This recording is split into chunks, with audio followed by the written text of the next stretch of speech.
farany partie 2 an'ilay voyage tany Anosy Be.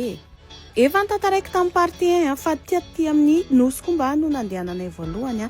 Ny Nosy-Komba dia nosy kely ao Anosy Be ao mahitanareo karazan-javatra afaka tsidihana maromaro. Dia ny manao ody-moka tsy adito satria mandeha any anaty alahalany ianao. Oui, fruit de baobab.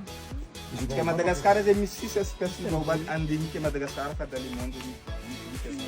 Using 100% de calcium, calcium vétérinaire. Biby maromaro hitanareo aty ary afaka kitihana tsara daholo ireo biby ireo. Izy ingeto maninona?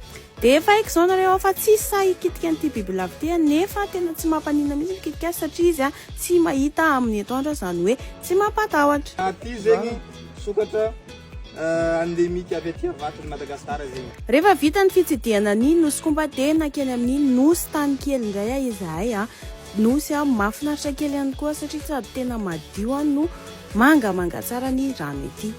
Ny lalao rano moa zany no tena nataonay tety satria izahay tsy mahay an'ilay resaka hoe milomana dia mba milalao ohatra ny reto fotsiny. Tety amin'ny nosy tany kely izay no ny sakafo atoandro tena hoe manararoatra amin'ny resaka fruit de mer reto rehefa aty fa nohanina daholo aloha izay hita fa rehefa tonga Antananarivo indray manena tena. Fa ny papay Anosy Be kosa reto tena hoe top mamy loatra.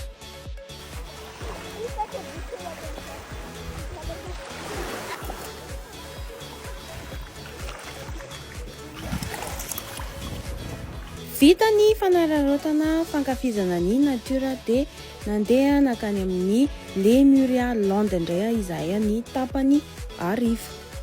Ato amin'ity toerana ity tena ahitana karazan-javatra ihany koa satria misy an'itony ozinina tony ato sy ny tantarany amin'ny resaka ilongilongy.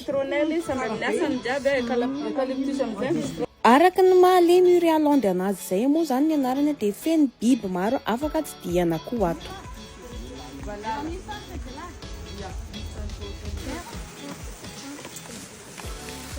Ini zany natao hoe cascade d'Anosy Be.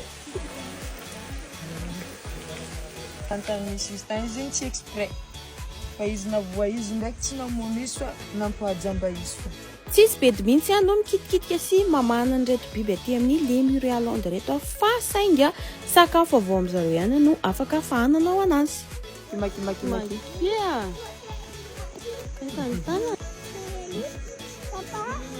Papa telo. 4 metra seconde ny halavany io?